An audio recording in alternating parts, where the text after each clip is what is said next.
चलिए शुरू करते हैं मुंशी प्रेमचंद की लिखी हुई कहानी। आप बीती। वाचक मधुर। अधिकांश साहित्य सेवियों के जीवन में एक ऐसा समय आता है जब पाठकगण उनके पास श्रद्धापूर्ण पत्र भेजने लगते हैं। कोई उनकी रचना शैली की प्रशंसा करता है, कोई उनके सद्विचारों पर मुग्ध हो जाता है। लेखक को भी कुछ दिनों से यह सौभाग्य प्राप्त है। ऐसे पत्रों को पढ़कर उसका हृदय कितना गदगद हो जाता है, इसे किसी साहित्य सेवी ही से पूछना चाहिए। अपने फटे कंबल पर बैठा हुआ वह गर्व और आत्मगौरव की लहरों में डूब जाता है। भूल जाता है कि रात को गीली लकड़ी से भोजन पकाने के कारण सिर में कितना दर्द हो रहा था। खटमलों और मच्छरों ने रात भर कैसे नींद हराम कर दी थी। मैं भी कुछ हूँ, यह अहंकार उसे एक क्षण के लिए उन्मत्त बना देता है। पिछले साल सावन के महीने में मुझे एक ऐसा ही पत्र मिला। उसमें मेरी क्षुद्र रचनाओं की दिल खोलकर दाद दी गई थी। पत्र प्रेषक महोदय स्वयं एक अच्छे कवि थे। मैं उनकी कविताएं पत्रिकाओं में अक्सर देखा करता था। यह पत्र पढ़कर फूला न समाया। उसी वक्त जवाब लिखने बैठा। उस तरंग में जो कुछ लिख गया इस समय याद नहीं। इतना जरूर याद है कि पत्र आदि से अंत तक प्रेम के उद्गारों से भरा हुआ था। मैंने कभी कविता नहीं की और न कोई गद्य काव्य ही लिखा, पर भाषा को जितना संवार सकता था उतना संवारा। यहाँ तक कि जब पत्र समाप्त करके दोबारा पढ़ा तो कविता का आनंद आया। सारा पत्र भावलालित्य से परिपूर्ण था। 5वें दिन कवि महोदय का दूसरा पत्र आ पहुंचा। वह पहले पत्र से भी कहीं अधिक मर्मस्पर्शी था। प्यारे भैया कहकर मुझे संबोधित किया गया था। मेरी रचनाओं की सूची और प्रकाशकों के नाम ठिकाने पूछे गए थे। अंत में यह शुभ समाचार है कि मेरी पत्नी जी को आपके ऊपर बड़ी श्रद्धा है। वह बड़े प्रेम से आपकी रचनाओं को पढ़ती हैं। वही पूछ रही हैं कि आपका विवाह कहाँ हुआ है, आपकी संतानें कितनी हैं तथा आपका कोई फोटो भी है हो तो कृपया भेज दीजिए। मेरी जन्मभूमि और वंशावली का पता भी पूछा गया था। इस पत्र विशेषतः उसके अंतिम समाचार ने मुझे पुलकित कर दिया। यह पहला ही अवसर था कि मुझे किसी महिला के मुख से, चाहे वह प्रतिनिधि द्वारा ही क्यों न हो, अपनी प्रशंसा सुनने का सौभाग्य प्राप्त हुआ। गरूर का नशा छा गया। धन्य है भगवान। अब रमणिया भी मेरे कृत्य की सराहना करने लगी। मैंने तुरंत उत्तर लिखा। जितने कर्णप्रिय शब्द मेरी स्मृति के कोश में थे सब खर्च कर दिए। मैत्री और बंधुत्व से सारा पत्र भरा हुआ था। अपनी वंशावली का वर्णन किया। कदाचित मेरे पूर्वजों का ऐसा कीर्तिगान किसी भाट ने भी न किया होगा। मेरे दादा एक जमींदार के कारिंदे थे। मैंने उन्हें एक बड़ी रियासत का मैनेजर बतलाया। अपने पिता को, जो एक दफ्तर में क्लर्क थे, उस दफ्तर का प्रधानाध्यक्ष बना दिया और काश्तकारी को डोट जमींदारी बना देना तो साधारण बात थी। अपनी रचनाओं की संख्या तो न बढ़ा सका, पर उनके महत्व, आदर और प्रचार का उल्लेख ऐसे शब्दों में किया जो नम्रता की ओट में अपने गर्व को छिपाते हैं। कौन नहीं जानता कि बहुधा तुच्छ का अर्थ उससे विपरीत होता है और दीन के माने कुछ और ही समझे जाते हैं। स्पष्ट से अपनी बड़ाई करना उच्छृंखलता है, मगर सांकेतिक शब्दों से आप इसी काम को बड़ी आसानी से पूरा कर सकते हैं। खैर, मेरा पत्र समाप्त हो गया और तत्क्षण लेटर बक्स के पेट में पहुंच गया। इसके बाद 2 सप्ताह तक कोई पत्र न आया। मैंने उस पत्र में अपनी गृहिणी की ओर से भी 2-4 समयोचित बातें लिख दी थीं। आशा थी घनिष्ठता और भी घनिष्ठ होगी। कहीं कविता में मेरी प्रशंसा हो जाए तो क्या पूछना, फिर तो साहित्य संसार में मैं ही नजर आऊं।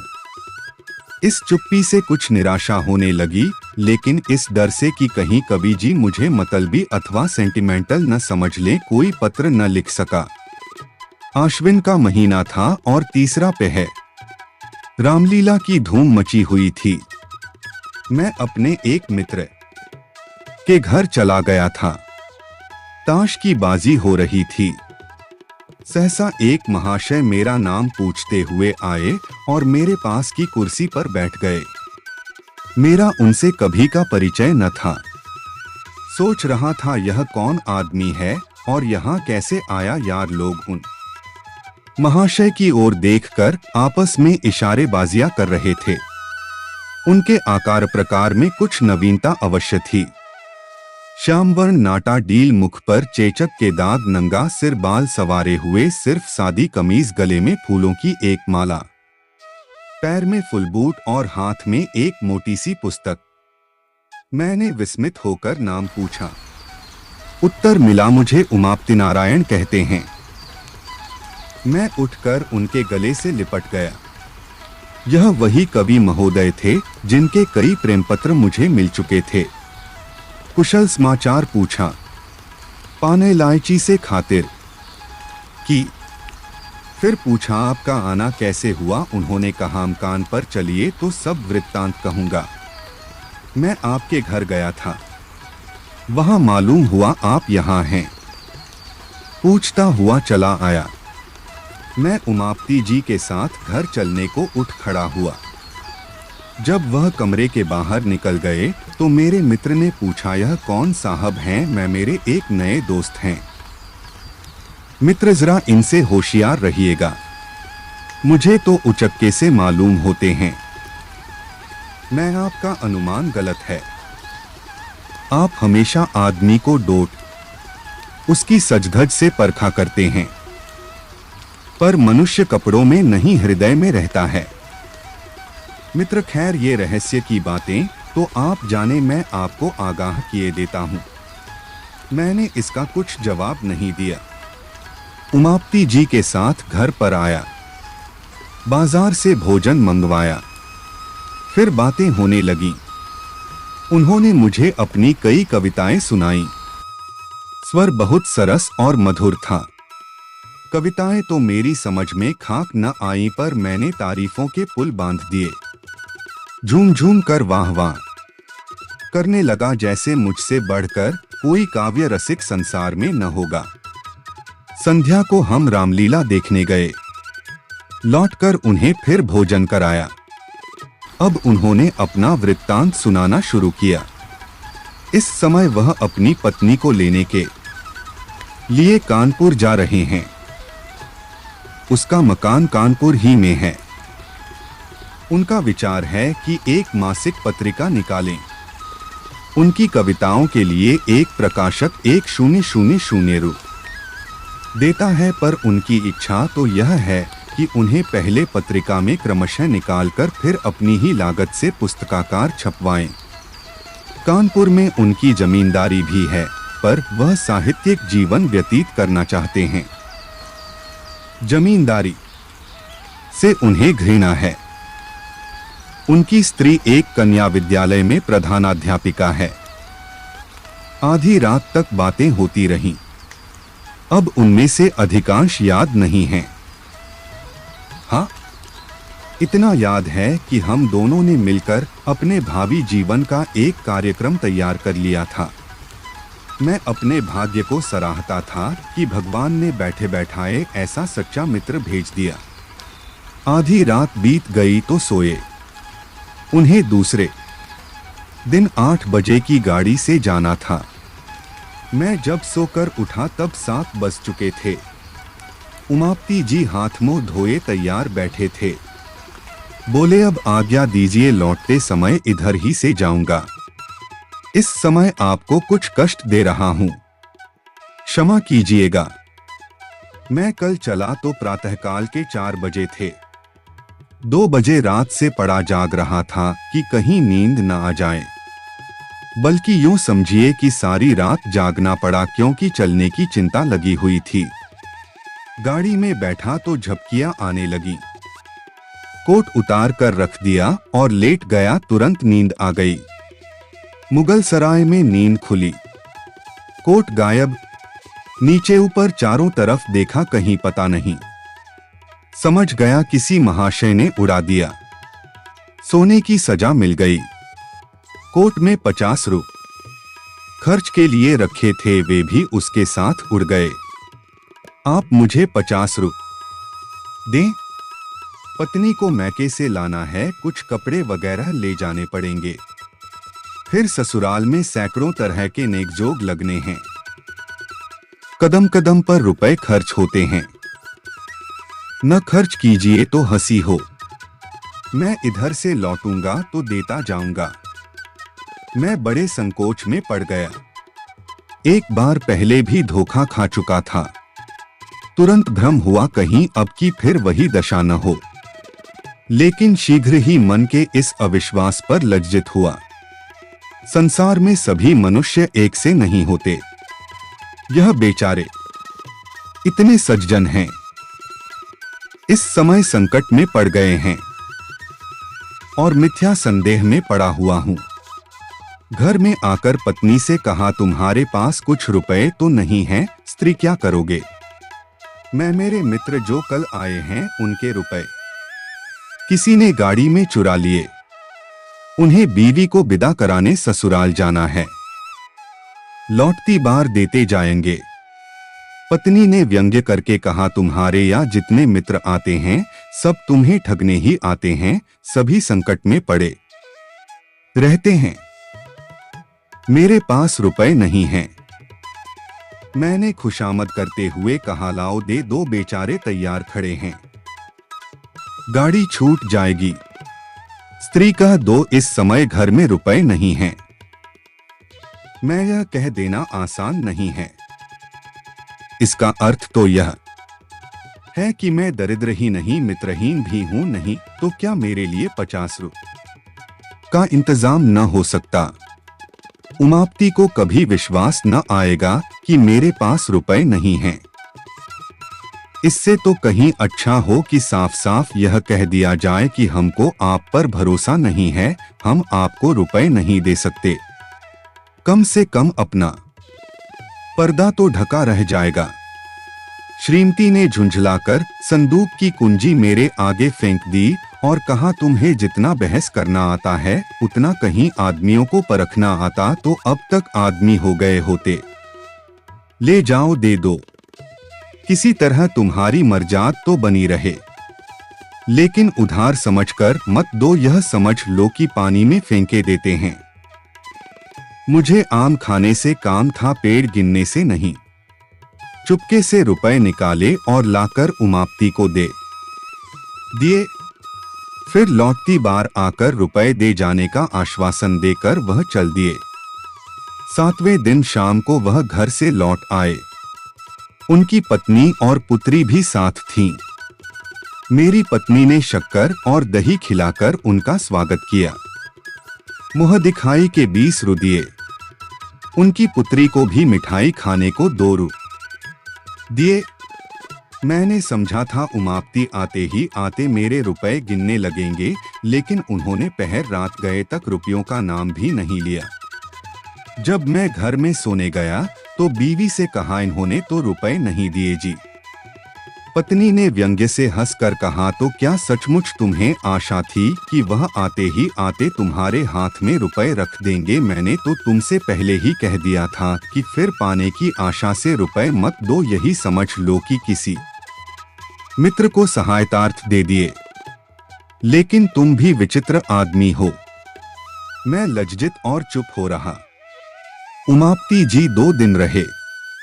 मेरी पत्नी उनका यथोचित आदर सत्कार करती रही, लेकिन मुझे उतना संतोष न था। मैं समझता था इन्होंने मुझे धोखा दिया। तीसरे दिन प्रातःकाल वह चलने को तैयार हुए। मुझे अब भी आशा थी कि वह रुपए देकर जाएंगे, लेकिन जब उनकी नई राम कहानी सुनी तो सन्नाटे में आ गया। वह अपना बिस्तर बांधते हुए बोले, बड़ा ही खेद है कि मैं अब की बार आपके रुपए न दे सका। बात यह है कि मकान पर पिताजी से भेंट ही नहीं हुई। वह तहसील वसूल करने गांव चले गए थे और मुझे इतना अवकाश न था कि गांव तक जाता। रेल का रास्ता नहीं है, बैलगाड़ियों पर जाना पड़ता है। इसीलिए मैं एक दिन मकान पर रहकर ससुराल चला गया। वहां सब रुपए खर्च हो गए।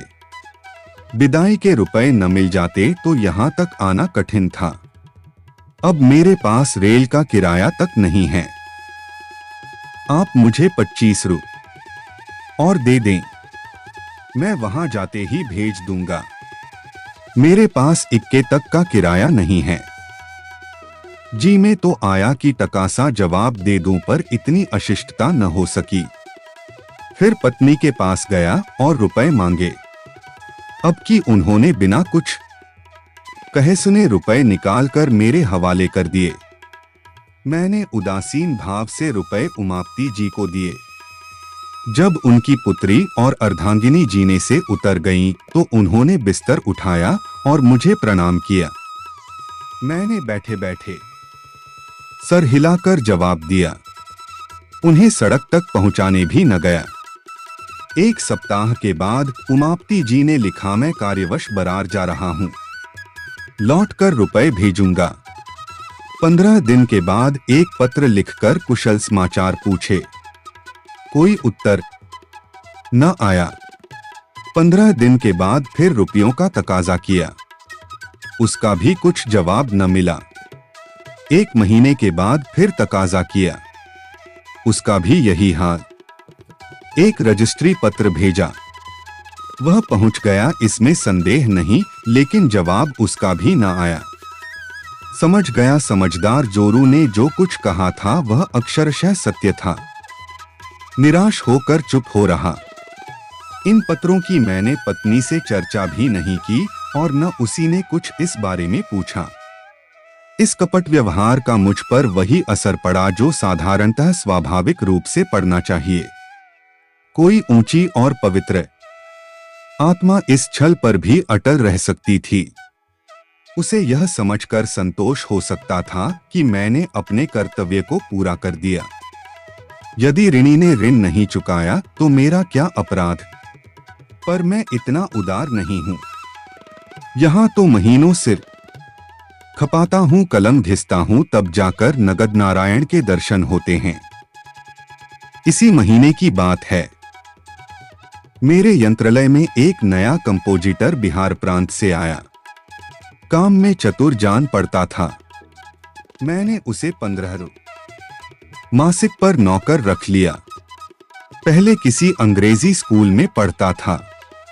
असहयोग के कारण पढ़ना छोड़ बैठा था। घर वालों ने किसी प्रकार की सहायता देने से इनकार किया। विवश होकर उसने जीविका के लिए यह पेशा अख्तियार कर लिया। कोई 17 से 18 वर्ष की उम्र थी। स्वभाव में गंभीरता थी। बातचीत बहुत सलीके से करता था। यहां आने के तीसरे दिन बुखार आने लगा। 2-4 दिन तो ज्यों-त्यों करके काटे, लेकिन जब बुखार न छूटा तो घबरा गया। घर की याद आई और कुछ न सही, घर वाले क्या दवादरपन भी न करेंगे। मेरे पास आकर बोला, महाशय मैं बीमार हो गया हूं, आप कुछ रुपए दे दें तो घर चला जाऊं। वहां जाते ही रुपयों का प्रबंध करके भेज दूंगा। वह वास्तव में बीमार था। मैं उससे भली भांति परिचित था। यह भी जानता था कि यहां रहकर वह कभी स्वास्थ्य लाभ नहीं कर सकता। उसे सचमुच सहायता की जरूरत थी, पर मुझे शंका हुई कि कहीं यह भी रुपए हजम न कर जाए। जब एक विचारशील सुयोग्य विद्वान पुरुष धोखा दे सकता है, तो ऐसे अर्धशिक्षित नवयुवक से कैसे यह आशा की जाए कि वह अपने वचन का पालन करेगा। मैं कई मिनट तक घोर संकट में पड़ा रहा। अंत में बोला, भाई मुझे तुम्हारी दशा पर बहुत दुहक है, मगर मैं इस समय कुछ न कर सकूंगा। बिल्कुल खाली हाथ हूं, खेद है। यह कोरा जवाब सुनकर उसकी आंखों से आंसू गिरने लगे। वह बोला, आप चाहें तो कुछ न कुछ प्रबंध अवश्य कर सकते हैं। मैं जाते ही आपके रुपए भेज दूंगा। मैंने दिल में कहा, हाँ तुम्हारी नीयत साफ है, लेकिन घर पहुंचकर भी यही नीयत रहेगी इसका क्या प्रमाण है? नीयत साफ रहने पर भी मेरे रुपए दे सकोगे या नहीं यह कौन जाने। कम से कम तुमसे वसूल करने का मेरे पास कोई साधन नहीं है। प्रकट में कहा, इसमें मुझे कोई संदेह नहीं है, लेकिन खेद है कि मेरे पास रुपए नहीं हैं। हाँ, तुम्हारी जितनी तनख्वाह निकलती हो वह ले सकते हो। उसने कुछ जवाब नहीं दिया। किंकर्तव्य विमूढ़ की तरह एक बार आकाश की ओर देखा और चला गया। मेरे हृदय में कठिन वेदना हुई, अपनी स्वार्थपरता पर ग्लानि हुई, पर अंत को मैंने जो निश्चय किया था उसी पर स्थिर रहा। इस विचार से मन को डोट संतोष हो गया कि मैं ऐसा कहाँ का धनी हूँ जो यूं रुपए पानी में फेंकता फिरूं।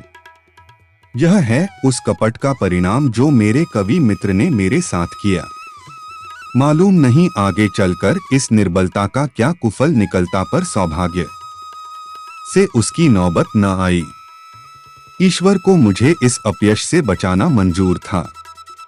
जब वह आंखों में आंसू भरे मेरे पास से चला तो कार्यालय के एक क्लर्क पृथ्वीनाथ से उसकी भेंट हो गई। पंडित जी ने उससे हाल पूछा। पूरा वृत्तांत सुन लेने पर बिना किसी आगा पीछा के उन्होंने 15 रुपए निकाल कर उसे दे दिए। ये रुपए उन्हें कार्यालय के मुनीम से उधार लेने पड़े।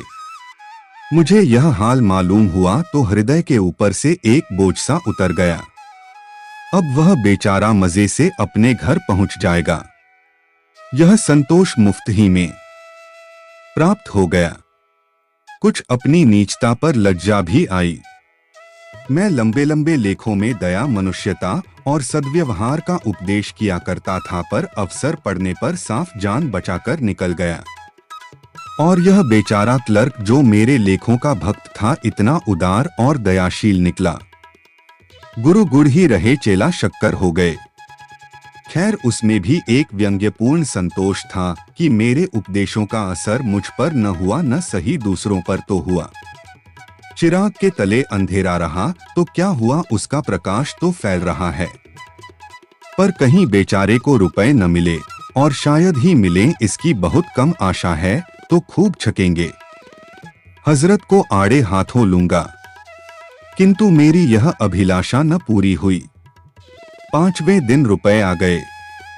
ऐसी और आंखें खोल देने वाली यातना मुझे और कभी नहीं मिली थी।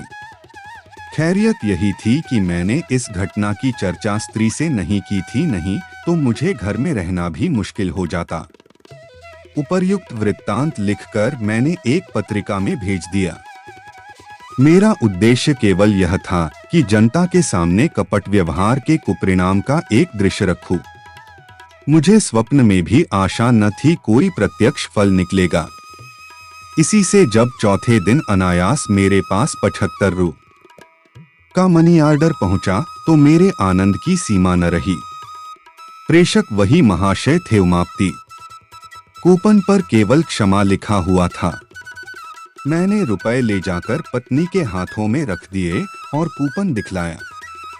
उसने अनमने भाव से कहा, इन्हें ले जाकर यत्न से अपने संदूक में रखो। तुम ऐसे लोभी प्रकृति के मनुष्य हो, यह मुझे आज ज्ञात हुआ। थोड़े से रुपयों के लिए किसी के पीछे पंजे झाड़कर पड़ जाना सज्जनता नहीं है। जब कोई शिक्षित और विनयशील मनुष्य अपने वचन का पालन न करे तो यही समझना चाहिए कि वह विवश है। विवश मनुष्य को बार बार तकाजों से लज्जित करना भलमनसी नहीं है। कोई मनुष्य जिसका सर्वथा नैतिक पतन नहीं हो गया है, यथाशक्ति किसी को धोखा नहीं देता। इन रुपयों को मैं तब तक अपने पास नहीं रखूंगी जब तक उमापति का कोई पत्र नहीं आ जाएगा कि क्यों रुपए भेजने में इतना विलंब हुआ। पर इस समय मैं ऐसी उदार बातें सुनने को तैयार न था। डूबा हुआ धन मिल गया। इसकी खुशी से फूला नहीं समाता था। हम आशा करते हैं कि आपको मुंशी प्रेमचंद की कहानी अच्छी लगी होगी। आप सभी का बहुत बहुत धन्यवाद। अगर आपको यह प्रस्तुति अच्छी लगी है तो इस वीडियो को लाइक और ज्यादा से ज्यादा शेयर करें ताकि हमें और वीडियो बनाने की प्रेरणा मिले। कृपया हमारे YouTube चैनल विष्णुलोक को सब्सक्राइब करें ताकि हम मुंशी प्रेमचंद की कहानियां सब तक पहुंचा सके। अगले भाग में हम आपको एक नई जानकारी देने का प्रयास करेंगे। एक बार फिर से आपका बहुत बहुत धन्यवाद। जय हिंद, जय भारत।